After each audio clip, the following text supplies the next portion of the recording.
Bonjour à tous et bienvenue dans Choc du Monde, le magazine des crises et de la prospective internationale de TVL. Les guerres en Ukraine ou au Proche-Orient nous font craindre le pire, le déclin progressif mais semble-t-il inéluctable de l'Occident nous angoisse. Les Français sont-ils condamnés à le subir, à subir la marche du monde? Pour répondre à cette question, je reçois un essayiste impertinent. Michel Geoffroy, bonsoir. Bonsoir. Et merci de répondre présent à l'appel de Choc du Monde. Vous venez de publier un essai, donc, Occident Go Home, plaidoyer pour une Europe libre aux éditions Via Romana. Je dis impertinent, car votre thèse est surprenante. Pour vous, la décadence et l'effacement de l'Occident face au monde multipolaire qui émerge sont une opportunité à saisir. Vous ai-je bien compris ? Oui, je reprends ce que disait le grand politologue Julien Freund, à savoir qu'avoir conscience d'une décadence, ça peut devenir une force positive dès lors qu'on essaie d'y remédier. Alors, le thème de mon essai, il est simple.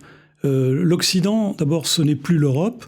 L'Occident est en train de jouer contre notre civilisation, mais nous vivons un paradoxe, que nous sommes dominés par une superpuissance, qui est principalement la superpuissance américaine, mais elle-même est en déclin à l'échelle du monde, parce qu'elle est concurrencée de plus en plus par les nations émergentes, les États civilisationnels. Et donc, je considère que c'est une opportunité pour nous de nous libérer de notre suzerain, en quelque sorte. Une opportunité, mais à condition, bien sûr, de la saisir et d'agir en ce sens, et de ne pas attendre tranquillement que les choses évoluent favorablement, spontanément. Elles n'évolueront pas favorablement, spontanément. Elles évolueront dans le sens que nous voudrons bien donner aux événements. Donc c'est un appel à l'action. D'ailleurs, je termine ce petit essai par un appel à l'action en disant on ne va pas se sauver par l'intellectualisme, on ne se sauvera pas par des émissions, on se sauvera par d'une action. Alors, nous allons revenir sur votre plaidoyer pour l'action. Vous évoquez le monde polycentrique dans votre essai. Il y a évidemment un dirigeant qui évoque sans cesse ce monde avec un autre terme, multipolaire, et il a sans doute été l'un des premiers à le faire et à plaider en sa faveur. C'est bien sûr Vladimir Poutine qui est aujourd'hui décrié. Alors je vous propose, Michel Geoffroy, de comprendre rapidement ce qu'il a récemment dit à propos du monde multipolaire qui, selon lui, est en train d'émerger. Pour Vladimir Poutine, le monde multipolaire est devenu une réalité. Le cercle des États prônant un ordre mondial juste est prêt à défendre résolument leurs droits légitimes et à protéger les valeurs traditionnelles s'élargit. De nouveaux centres de pouvoir et de développement économique se renforcent, a-t-il affirmé le 4 juillet à Astana. Devant Xi Jinping, le dirigeant russe a dénoncé l'hégémonie des États-Unis et appelé à résister aux ingérences extérieures. Fin septembre, à l'Assemblée générale de l'ONU, le ministre chinois Wang Yi a salué l'émergence du Sud global. Réaliser la modernité est un droit inaliénable de tous et non un privilège de certains, a-t-il déclaré, ajoutant qu'aucune civilisation n'était supérieure aux autres. L'aspiration des pays du Sud à la modernité n'a jamais été aussi forte, a-t-il estimé. Le chef de la diplomatie russe, Sergueï Lavrov, a fustigé l'incapacité occidentale à renoncer à des pratiques néocoloniales et à siphonner les richesses naturelles et culturelles des pays du Sud. Lavrov a également accusé les Occidentaux de maintenir leur hégémonie en déclenchant ou finançant des conflits dans le monde. La diplomatie russe veut réanimer l'ONU et revendique le principe de l'égalité souveraine de tous les États membres. Alors Michel Geoffroy, vous citez régulièrement Vladimir Poutine dans votre essai. Est-ce celui qui a le mieux compris cette nouvelle marche du monde, selon vous ? En tout cas, mieux que les dirigeants occidentaux, qui eux n'ont rien compris. Et je pense qu'il n'y a pas que le président russe, d'ailleurs on vient de le voir. En réalité, la plupart des pays, on aurait pu rajouter des interviews d'Africains qui auraient dit exactement la même chose. Les Africains qui disent on ne veut plus être obligé de prendre parti pour les Occidentaux. D'ailleurs, dans le conflit ukrainien, l'Ukraine est loin, les pays africains sont loin d'avoir soutenu l'Ukraine d'une manière comme nous le faisons nous. Donc, je crois qu'il y a une prise de conscience. Je dirais, c'est un écho à ce que disait en 1990 Samuel Huntington dans son fameux livre Le choc des civilisations, a une très belle formule. Il dit « Le monde se modernise sans s'occidentaliser ». Et là, nous voyons quoi ? Nous voyons la Chine qui est en train de devenir la première puissance mondiale, la Russie qui est la 4e puissance économique en parité de pouvoir d'achat, l'Inde qui est aussi une nation puissante, émergente. Ce ne sont pas donc des petits pays, ce sont des blocs puissants. Et donc ça veut dire qu'aujourd'hui, toutes ces nations, parce que ce sont aussi des nations, même si elles ont parfois des formes fédérales, toutes ces nations ont acquis la capacité de résister à l'Occident. C'est ça le phénomène nouveau du XXIe siècle. Les Indiens, dans leur histoire, ont résisté. C'est un point très important que vous soulignez dans votre essai, c'est qu'en réalité, c'est un retour, on a envie de dire un retour de l'histoire. Vous dites, je vous cite, « La multipolarité et la répartition de la puissance entre les civilisations constituent en réalité la norme historique. » Oui, si vous regardez à l'échelle du monde, la domination européenne sur le monde, elle se limite à 200 ans, grosso modo. La domination américaine sur le monde, c'est encore plus court, c'est 1991-2001. Jusqu'au 11 septembre, où les Américains pensent qu'ils sont en mesure ils pensent qu'ils ont gagné toutes les guerres et qu'ils sont enfin en mesure d'imposer leur système. Ça ne va pas durer longtemps. Bon, donc c'est ça qui est tout à fait nouveau. Nous vivons un monde où nous ne sommes plus les seuls à être puissants. Nous ne sommes plus les seuls à avoir l'arme nucléaire. Et non seulement on n'est plus les seuls, mais on est même en train de perdre notre puissance par rapport à ces nations émergentes qui, elles, sont dans une phase ascendante. Et je dirais, aujourd'hui, au plan économique, l'Occident, comme on dit, même les États-Unis, qui comprend donc les États-Unis, même l'Occident américain est en train de décliner au plan économique. C'est une zone de faible croissance, c'est une zone de paupérisation, c'est une zone où l'espérance de vie diminue, etc., etc., etc. Donc, nous sommes en train de vivre un changement de paradigme. C'est la fin de la domination occidentale sur le monde, c'est-à-dire, en clair, la fin de la domination de la surpuissance américaine, puisque nous ne sommes pas... nous sommes des vassaux. Alors, nous regardons notre suzerain et on commence à s'inquiéter de voir que notre suzerain paraît moins en moins en mesure de nous protéger. Mais c'est pour ça que moi, je considère que c'est une opportunité pour nous, parce que tout ce qui affaiblit notre suzerain nous redonne des marges de manœuvre politiques et historiques. Oui, enfin, ce que vous dites, c'est qu'il nous faut redécouvrir les vertus de l'obstacle, je vous cite encore, oui. Mais nous allons revenir encore une fois là-dessus. Pour vous, ce ne sont pas tant les États ou nations émergents qui sont agressifs, c'est, encore une fois, l'hégémon nord-américain qui s'effondre, je vous cite, à bas bruit et nous emporte dans sa chute, mais allons-nous être entraînés dans sa chute ? Alors, ça c'est la bonne question, c'est la question qu'il faut poser à nos dirigeants, qui jusqu'à présent n'ont rien trouvé de mieux que de se raccrocher au Titanic nord-américain, donc d'en rajouter, d'en faire toujours plus. Et c'est d'autant plus dangereux que nous sommes dans un monde où la guerre par procuration a tendance à se développer. C'est-à-dire que nous ne sommes pas, contrairement à ce qu'on entend parfois, dans un monde où il va y avoir un choc direct entre des puissances nucléaires. La Russie va attaquer l'Amérique va attaquer la Chine. On a quand même quelquefois l'impression de s'en approcher. Oui, mais je pense que ce n'est pas vrai. La vérité, c'est qu'on utilise les guerres, on utilise des tiers pour faire la guerre pour votre compte. Nous sommes exactement dans la même situation que pendant la guerre froide, où il n'y avait pas d'affrontement direct entre l'Union soviétique et les États-Unis, mais par contre, il y avait partout des fronts divers, notamment en Afrique et en Asie, où il y avait des guerres par procuration, par proxy, comme on dit aujourd'hui, pour reprendre une expression anglo-saxonne. Bon, c'est ça qui est en train d'être... Regardez, l'Ukraine, il est manifeste que l'Ukraine est utilisée par procuration dans un affrontement entre la stratégie américaine de Brzezinski et la Russie, la volonté de détruire la puissance russe, etc. Bon, donc c'est ça qui est dangereux aujourd'hui.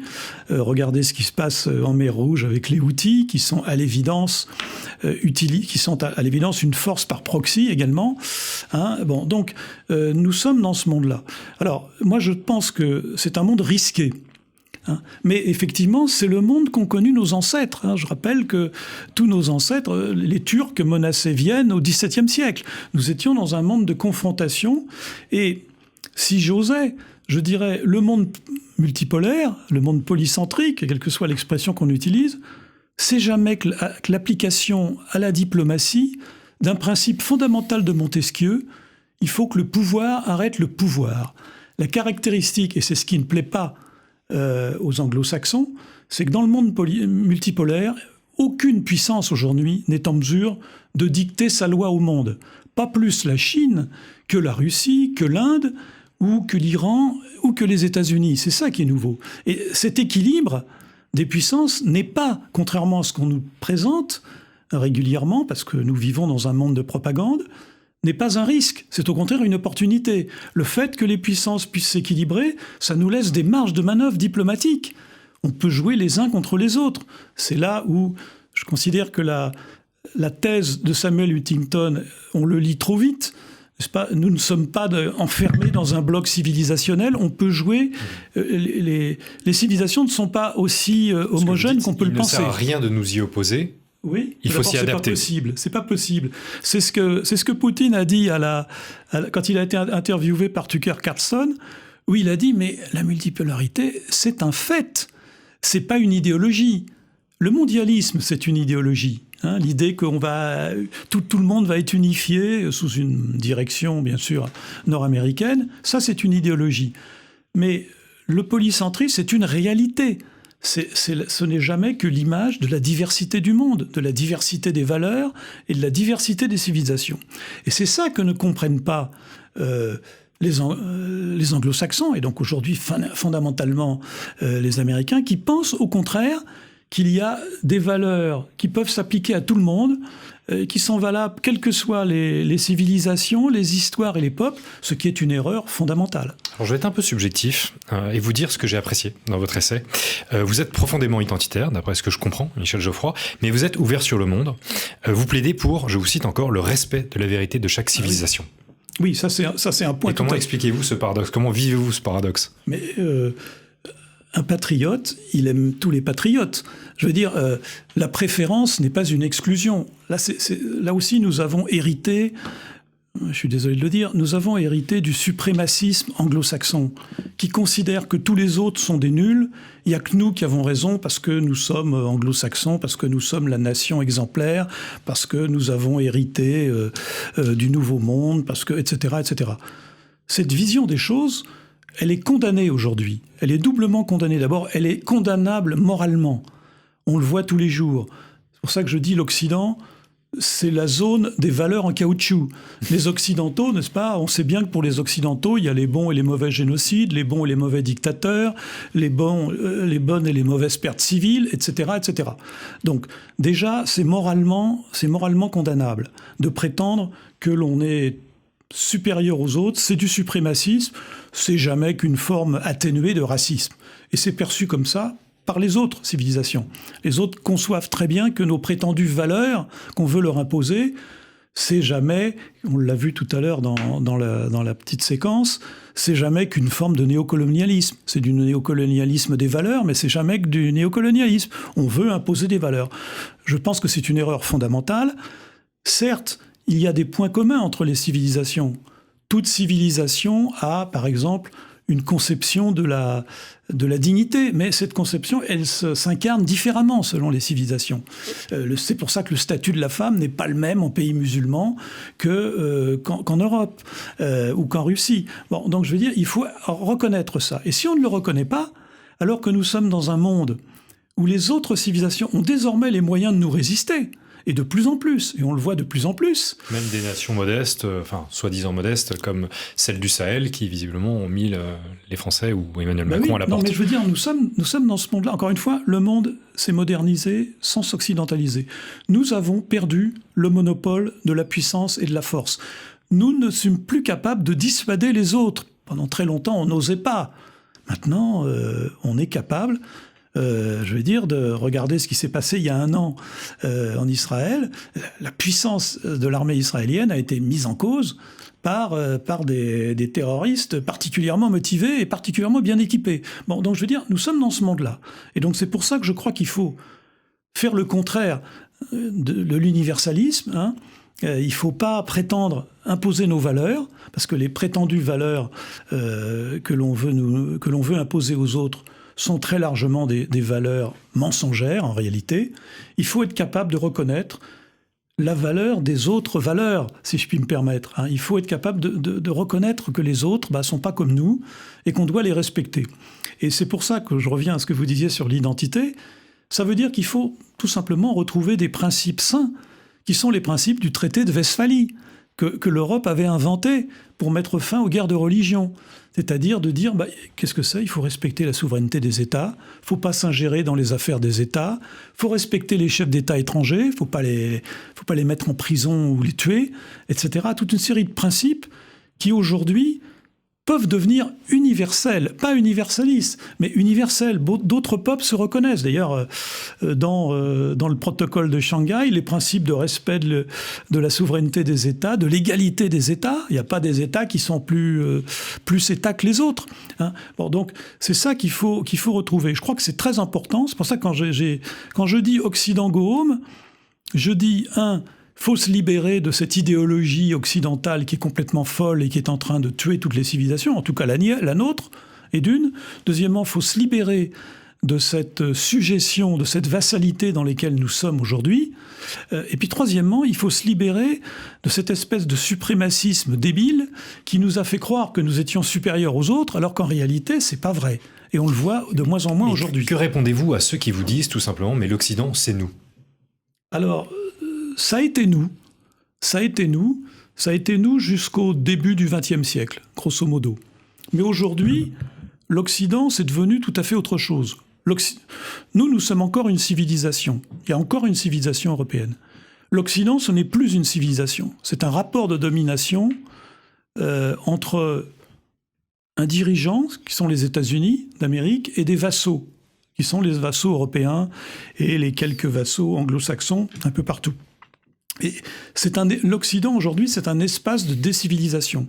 Nous ne sommes plus dans une civilisation occidentale, puisque l'occidentalisation du monde, c'est en fait la décivilisation du monde. Parce que les valeurs qu'on nous impose de plus en plus, ce sont des valeurs de décivilisation. Vous dites que toutes les valeurs folles nous viennent de là, et par là, vous dites des États-Unis.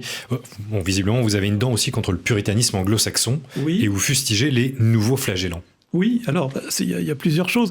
Oui, parce que je pense que, comme souvent dans les clivages politiques, il y a derrière des clivages religieux. Il ne faut pas perdre de vue que le puritanisme, que l'américanisme, qu'est-ce que c'est ? C'est une fusion de deux courants. Le puritanisme, qui est donc un courant sectaire du protestantisme, qui emprunte un certain nombre de principes qui sont issus de l'Ancien Testament, la notion d'élection, qui est très importante dans la mentalité protestante, l'idée que Dieu vous a promis la direction du monde, la méconnaissance du pardon, qui est un aspect important du puritanisme. Donc c'est ça, cette idéologie qui est à la racine du suprémacisme.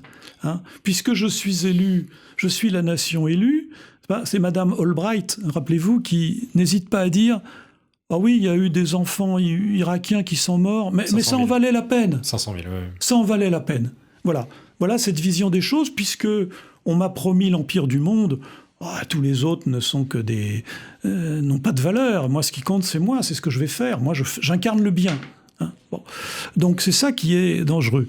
À mon avis, c'est une vision très dangereuse parce que, comme disait notre sagesse de civilisation, qui veut faire l'ange fait la bête et qu'inéluctablement, on finit par traiter les autres comme comme du matériau, comme du matériel. On ne respecte pas les autres. On considère que nous, on a tout à fait raison. Donc, c'est ça qui me paraît très dangereux. Alors oui, j'ai repris l'expression les vertus devenues folles, qui est l'expression traditionnelle de Chesterton pour désigner le monde moderne. Oui, ce sont des vertus devenues folles. C'est la folie. Rappelez-vous, au XVIIIe siècle, on nous explique que les droits de l'homme sont des droits naturels, soi-disant liés à notre nature humaine. Bon. Aujourd'hui, on nous explique que les droits de l'homme, c'est les droits de refuser la nature, de refuser notre propre nature. Ah oui, on est d'autant plus l'homme est libre qu'on rejette la nature. vision étrange. Devenir homme, devenir femme, etc. Oui, on peut faire tout ce qu'on veut, puis on peut changer, puis il n'y a pas de problème. Non, mais pourquoi pas, Alors, on vous dit à la fois, il faut un homme déconstruit ou un homme augmenté. Enfin, il faudrait se mettre d'accord, mais enfin bon, peu importe. Donc, tout ça, cet esprit est très dangereux. Et aujourd'hui, d'une certaine façon, l'américanisme a repris toutes les tares du progressisme, mais il les a multipliées à l'aune de la puissance nord-américaine. Alors, on va me dire, oui, mais comment dirais-je, la déconstruction, c'est une invention française, c'est la French Theory. Oui, sauf qu'elle nous revient avec toute la puissance américaine, toute la puissance médiatique américaine. Donc, c'est un phénomène très... Donc, c'est pour ça qu'aujourd'hui, et c'est comme ça, en tout cas, que les autres civilisations nous perçoivent, ils perçoivent l'Occident, les Occidentaux, comme le pays des fous, le pays des menteurs, le pays des mensonges, du mensonge, des gens qui ne disent pas la vérité, qui vivent dans le mensonge permanent. Bon, donc, je pense que c'est pas faux, d'ailleurs, parce que c'est comme ça que les autres nous voient, à tort ou à raison, mais c'est comme ça. Donc il faut en tenir compte. Alors, comme vous le disiez, votre essai est un appel à l'action, mais vous soulignez le fait que la fenêtre d'opportunité semble de plus en plus courte. Vous évoquez par exemple notamment un compte à rebours démographique. Oui, tout à fait. C'est-à-dire qu'on a une opportunité historique. Disons que nous sommes dans une situation difficile, parce que toutes les périodes de transition historique sont des périodes risquées. Effectivement, vous l'évoquiez, il peut y avoir des risques de guerre, on le voit bien. D'ailleurs, la puissance déclinante a tendance aujourd'hui, manifestement, à essayer de miser sur la guerre pour essayer de reprendre un peu une part de sa puissance qu'elle a perdue. Ce qui n'est pas fortuit, puisque l'histoire des États-Unis est une histoire guerrière. On a recensé au moins 400 conflits depuis l'existence des États-Unis. La guerre leur a permis notamment de se développer, en particulier les guerres européennes. Bon, je ferme la parenthèse. Donc nous vivons effectivement une période dangereuse. Nous sommes d'autant plus dans une situation difficile que nous sommes à la fois dépassés progressivement par des émergents et que nous-mêmes, nous sommes plutôt décadents. Nous perdons un certain nombre d'éléments. Prenons un simple exemple. Alors, il y a la démographie. La démographie, le monde est beaucoup plus prolifique que nous. Même s'il n'y a jamais eu autant de monde en Europe aujourd'hui que par rapport au XVIIe siècle, il n'empêche que nous sommes toujours dépassés par les autres, et en particulier par l'Afrique. Et pour l'instant, la transition démographique n'est pas encore à l'ordre du jour. Donc il y a ça, mais nous sommes dépassés dans un tas d'autres domaines, en particulier les savoirs, parce que les systèmes d'enseignement sont en train de s'effondrer en Occident, y compris aux États-Unis.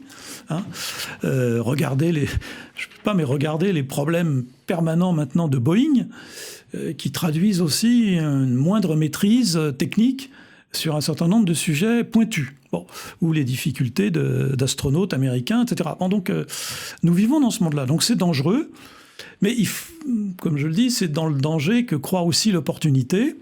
Il faut se prendre par la main, il faut agir. Alors effectivement, nous n'avons pas une fenêtre très large, parce que nous sommes confrontés à la fois à un effondrement de la population, enfin une très faible natalité, et d'autre part, nous sommes confrontés à une immigration qui ne s'arrête pas et qui apporte en plus un modèle de société différent, beaucoup plus traditionnel, qui est l'islam, etc. Donc et ça va avoir des effets politiques.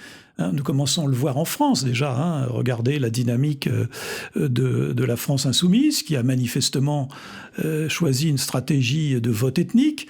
Donc je veux dire, ça peut avoir des effets politiques qui sont loin d'être négligeables. Donc nous avons une fenêtre d'opportunité qui n'est pas énorme. Moi, je considère que c'est une génération, c'est 25-30 ans. Bon, alors d'autres auteurs ont évoqué des périodes un peu plus longues. Il ne faut pas être complètement pessimiste. L'histoire est ouverte aussi, il peut se passer plein de choses. Mais c'est pour ça que je dis qu'il faut qu'on se prenne par la main. Nous ne pouvons pas être indéfiniment spectateurs de notre propre déclin. Alors, ce que vous dites, c'est que les majorités ne font pas l'histoire. Non. Vous appelez à l'action, mais ce ne sont pas les majorités qui apporteront la réponse. Seulement des minorités résolues et des hommes d'exception. Oui. L'histoire montre que les hommes d'exception, ils arrivent toujours dans les situations catastrophiques. Sans guerre de 100 ans, il n'y a pas Jeanne d'Arc. Alors, c'est pas un homme, c'est une femme, mais bon, sans fronde, il n'y a pas Louis XIV. Sans révolution, il n'y a pas Napoléon. Sans défaite de 40, il n'y a pas De Gaulle. On pourrait continuer la liste comme ça.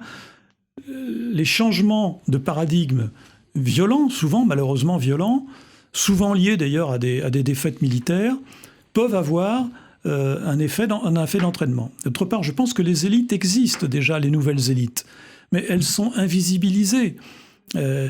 Je pense aux militants, aux jeunes militants des mouvements identitaires, je pense aux journalistes qui passent au travers de politiquement correct, je pense aux entrepreneurs qui produisent quelque chose, je pense aux jeunes couples qui décident de fonder des familles, je pense aux jeunes qui redécouvrent la religion, etc. Il y a un peu partout dans le monde et en Europe, en tout cas, et en France, il y a déjà des gens qui ont conscience et qui sont prêts à agir. Je pense que ce qui leur manque, c'est un projet, c'est une vision globale des choses et un grand moment où ils pourront agir. C'est ce que disait De Gaulle, les grands hommes, c'est les gens qui apparaissent dans les circonstances. S'il n'y a pas de circonstances, il n'y a pas de grands hommes. Ça explique que nous ayons vécu une période plate, très faible historiquement, et qui a produit les élites qu'on a aujourd'hui, c'est-à-dire des élites nulles, qui n'ont jamais rien risqué et qui n'ont peur de tout. Des élites nulles, mais les circonstances peuvent apporter des grands hommes. Ce sera le mot de la fin. Michel Geoffroy, merci infiniment. Je rappelle que vous êtes l'auteur de l'essai Occident Go Home, plaidoyer pour une Europe libre, publié aux éditions Via Romana. Surtout, merci à tous d'avoir suivi ce nouvel épisode de Choc du Monde, le magazine des crises de la prospective internationale de TVL. Surtout aussi, n'oubliez pas de commenter et de partager cette émission. Merci.